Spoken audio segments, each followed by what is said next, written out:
டா Vinci Code by Dan Brown. அத்தியாயம் 9. Langdon உடனான தன் உரையாடல் எக்காரணம் தொட்டும் இடைஞ்சல் படுத்தப்படக்கூடாது என்ற காரணத்தினால் பெக்கே செல்போனை அணைத்துவிட்டார்.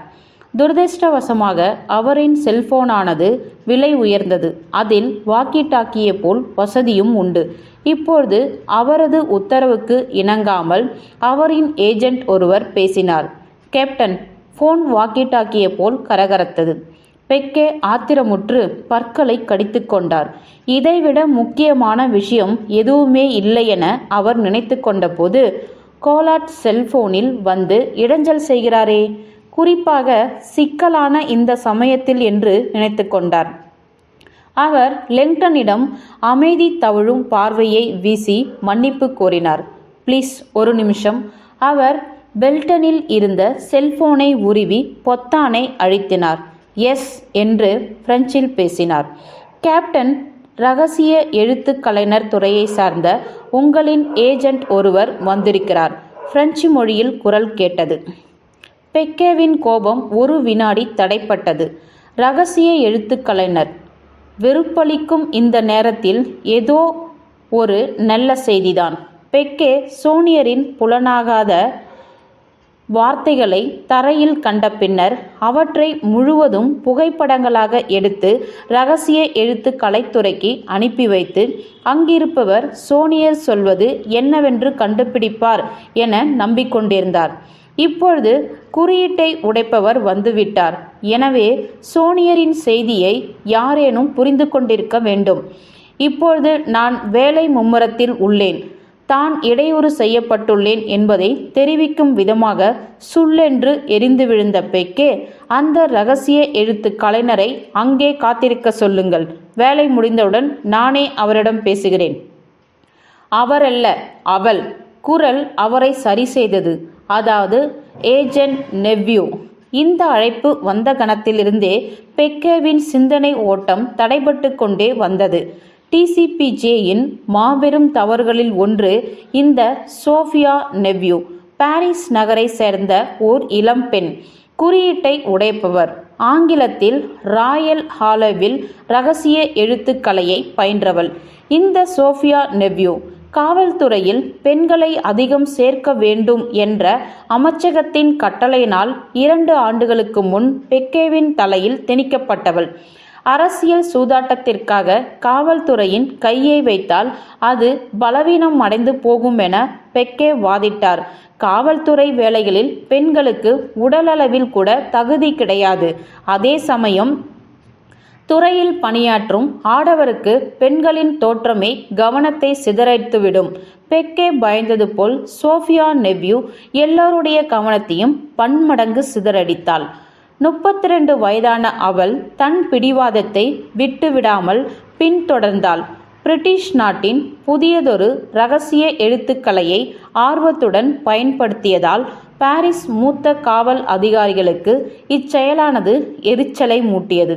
பெக்கேவுக்கோ நடுத்தர வயதான மனிதர்கள் பணிபுரியும் தன்னுடைய காவல்துறையில் அழகான இளம் பெண்ணொருத்தி வேலை செய்வது பிடிக்கவில்லை. வாக்கி டாக்கியில் பேசியவன் சொன்னார், ஏஜென்ட் நெவ்யூருக்கு உங்களுடன் அவசரமாக பேச வேண்டுமா? நான் அவளை தடுக்க முயன்றேன். ஆனால் அவளோ அருங்காட்சியகத்தினுள் நுழைந்துவிட்டாள். பெக்கே நம்ப முடியாமல் சற்று பின்னுக்கு நகர்ந்தார். இதை நான் ஒப்புக்கொள்ள முடியாது. நான் தான் முன்னமே. பெக்கேவுக்கு பக்கவாதம்தான் வந்துவிட்டதோ என ஒரு கணம் லெங்டன் நினைத்தார். கேப்டன் பேசுவதை நிறுத்திவிட வாயை மூடிக்கொள்ள கண்களானது பெரிதாகியது. அவரின் கொப்பளம் போன்ற விழிகள் லெங்டனுக்கு பின்புற ஒன்றில் நிலைத்தது. என்ன விஷயமென்று லெங்டன் திரும்பி பார்ப்பதற்கு முன்பே பெண் குரலொன்று தேனென ஒலித்தது. Excuse me sir. அவள் பிரெஞ்சில் பேசினாள். லெங்டன் திரும்பி ஓர் இளம்பெண் வருவதை கவனித்தார். அவள் காரிடர் பாதையில் யாவரையும் வசப்படுத்தும் வண்ணம் எட்டி நடை போட்டு கொண்டிருந்தாள். முட்டி வரை நீண்டிருந்த ஷூட்டின் மேலே இளம் நிற ஜாரிஸ் ஸ்வெட்டரை அணிந்திருந்த அவள் யாரையும் கவரும் வண்ணம் 30 வயதில் இருந்தாள். அவளின் செவ்வெண்ண தலைமுடியானது தோள்களில் புரண்டிருந்தது. முகத்தை எடுப்பாக காட்டியது. ஹார்வர்டின் அறைகளில் தங்கியிருக்கும் யாருமற்ற அனாதை பெண்கள் போலன்றி அந்த பெண்ணானவள் உச்சபட்ச அழகு தரும் தன்னம்பிக்கையுடன் விளங்கினாள். அந்த பெண் நேராக லெங்டனிடம் வந்து பணிவாக கை நீட்டி ஆச்சரியப்பட வைத்தாள். மிஸ்டர் லெங்டன், நான் தான் ஏஜென்ட் நெவ்யூ, டிசிபிஜி ரகசிய எழுத்துக்கலைத்துறையை சேர்ந்தவள். அவளுடைய வார்த்தைகள் ஆங்கிலோ பிரெஞ்சில் உச்சரிப்பில் வெகு அபாரமாக இருந்தது. உங்களை சந்திப்பதில் எனக்கு வெகு மகிழ்ச்சி. லெங்டன் அவளின் மென்மையான கரத்தை கையிலேந்தி ஒரு வினாடி அவளின் அழுத்தமான பார்வையை கவனித்தார். அவளுடைய விழிகள் ஆலிவ் பச்சை நிறத்தில் ஊடுருவும் பார்வையை கொண்டிருந்தன. பெக்கே வெப்பமான மூச்சுக்காற்றை விட்டபடி கண்டனம் தெரிவிக்கும் விதத்தில் தெரிந்தார். கேப்டன், இடையூறுக்கு மன்னிக்கவும். அதே சமயம் அவள் சட்டென பெக்கேவின் பக்கமாக திரும்பி சொல்லத் துவங்கினாள். அதற்கு இதுவா நேரம்? பெக்கே வார்த்தைகளை பிரெஞ்சு மொழியில் துப்பினார். இப்பொழுது சோஃபியா லெங்டனுக்கு மரியாதை செலுத்தும் விதத்தில் ஆங்கிலத்தில் பேசத் துவங்கினாள். நான் உங்களுக்கு ஃபோன் செய்ய முயன்றேன், ஆனால் அது சுவிட்ச் ஆஃப் செய்யப்பட்டிருந்தது. ஒரு முக்கியமான காரணத்திற்காக தான் அணைத்துவிட்டேன். பெக்கே சீறினார். நான் திரு லெங்டனுடன் பேசிக்கொண்டிருந்தேன். நான் அந்த எண் குறியீட்டை உடைத்துவிட்டேன், அவள் சாதாரணமாக சொன்னாள். லெங்டன் சட்டென உணர்ச்சி பெருக்கடைந்தார். அவள் குறியீட்டை உடைத்துவிட்டாளா? பெக்கே என்ன சொல்வதென்று தெரியாமல் விழித்தார். அதை விளக்கும் முன் லெங்டனுக்கு தெரிவிக்க வேண்டிய முக்கிய செய்தி ஒன்று உள்ளது, சோஃபியா சொன்னாள். பெக்கேவின் உணர்ச்சியானது கவலையாக மாறிவிட்டது. திரு லெங்டனுக்கா? அவள் தலையை அசைத்தபடி லெங்டன் பக்கம் திரும்பினார். திரு லெங்டன், உடனடியாக நீங்கள் அமெரிக்கா தூதரகத்தை தொடர்பு கொள்ள வேண்டும். அமெரிக்காவிலிருந்து செய்தி ஒன்று உங்களுக்காக காத்திருக்கிறது. லெங்டன் வியப்படைந்து போனார். அதே சமயம் குறியீட்டை உடைத்த சந்தோஷத்தினுடைய கவலையானது எட்டி பார்த்தது. அமெரிக்காவிலிருந்து செய்தியா? யாராக இருக்கும் என அவர் எண்ணி பார்க்க முயன்றார். அவருடன் வேலை பார்க்கும் சிலருக்கு மட்டுமே அவர் பாரிஸில் இருப்பது தெரியும். செய்தியை கேட்ட பெக்கேவின் அகலமான தாடை இறுகியது. அமெரிக்கா தூதரகமா? அவர் தெளிவாக சந்தேகமாக கேட்டார். திரு லெங்டன் இங்கே இருப்பது அவர்களுக்கு எப்படி தெரியும்? சோஃபியா தோள்பட்டைகளை உலுக்கிக் கொண்டார். ஒருவேளை அவர்கள் லெங்டன் தங்கியிருந்த ஓட்டலை தொடர்பு கொண்டிருக்கலாம். அச்சமயம் அங்கிருக்கும் பணியால் டிசிபிஜிஏ ஏஜென்டால் லெங்டன் அழைத்து செல்லப்பட்டிருக்கலாம் என கூறியிருக்கலாம். பெக்கேவுக்கும் குழப்பம் மேலோங்கியது. பிறகு தூதரகம் டிசிபிஜே ரகசிய எழுத்துக்கலை துறையை தொடர்பு கொண்டதா? இல்லை சார், சோஃபியாவின் குரல் அழுத்தம் திருத்தமாக கூறியது. நான் உங்களை தொடர்பு கொள்வதற்காக டிசிபிஜேயின் கட்டுப்பாட்டை சேர்ந்தவர்களை அழைத்தேன். அப்பொழுது அவர்கள் திரு லெங்டனுக்கு ஒரு செய்தி இருப்பதாகவும் நான் உங்களை சந்தித்தால் அதை கொடுத்து விடுபடியும் கூறினார்கள். பெக்கேவின் புருவங்கள் ஆழ்ந்த குழப்பத்தில் முடிச்சிட்டு கொண்டனர்.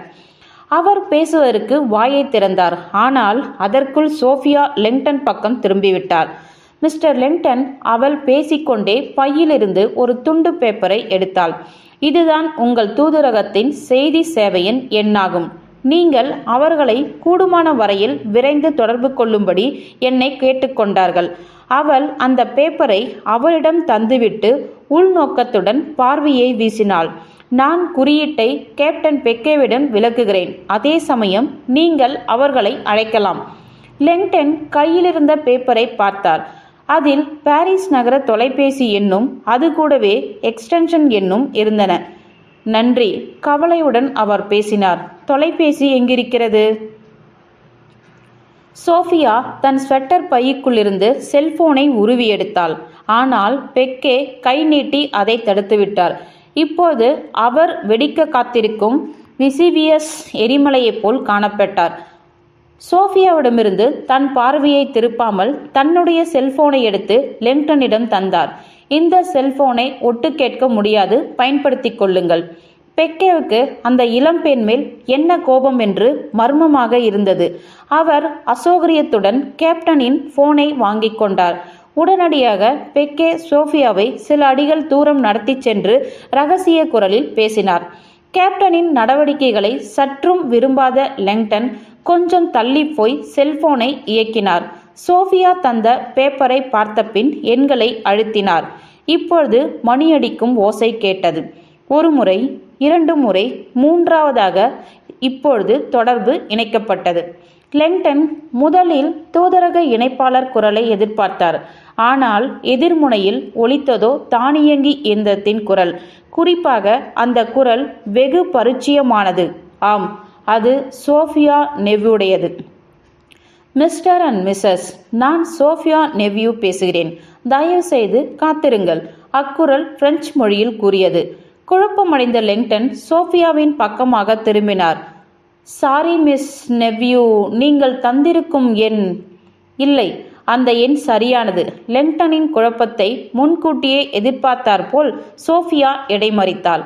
உங்கள் தூதரகத்தில் தானியங்கி இயந்திரமானது உள்ளது.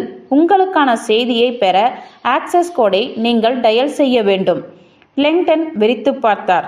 ஆனால் அந்த பேப்பரில் எழுதியிருக்கும் 3 இலக்க எண்கள். லெங்டன் அசௌகரியமான சூழ்நிலையில் விளக்க வாயை திறந்தாள். ஆனால் வினாடி நேரத்தில் சோஃபியா அவருக்கு கண்ணால் சமிக்கை செய்தாள். அவள் பச்சை கண்கள் தெளிவாக சொல்லின. கேள்வி எதுவும் கேட்காதீர்கள், சொன்னதை செய்யுங்கள். மிரட்சியடைந்த லெங்டன் பேப்பர் இருந்த எண்களை அழுத்தினார். 454. சோஃபியாவின் குரல் உடனடியாக துண்டிக்கப்பட்டு ஓர் இயந்திர குரலொன்று பிரெஞ்சில் பேசியது. செய்தி ஒன்று உள்ளது. 454 எண்ணானது சோஃபியாவின் செய்திகளை பெறுவதற்கு இருக்கக்கூடும். ஒருவேளை இந்த பெண்ணுடைய செய்தியே இதில் இருக்கக்கூடும். ஒளிப்பதிவு கருவி சுழலும் ஓசை லெங்டனுக்கு கேட்டது. இறுதியில் அது நின்றதும் இயந்திரம் இயங்கியது. லெங்டன் செய்தியை கேட்க கவனத்தை குவித்தார். திரும்பவும் சோஃபியாவின் குரல் ஒலித்தது. அந்த செய்தியானது கிசுகிசுப்பான குரலில் ஒலித்தது. மிஸ்டர் லெங்டன், இந்த செய்தியை கேட்டதும் உணர்ச்சிகளை வெளியே காட்டாதீர்கள். செய்தியை அமைதியாக கேளுங்கள். இப்பொழுது நீங்கள் அபாயத்தில் உள்ளீர்கள். ஆகவே என்னுடைய ஆலோசனைகளை கூர்ந்து கவனித்து அதன்படி செயல்படுங்கள். Da Vinci Code by Dan Brown. அத்தியாயம் 9. லெங்டன் உடனான தன்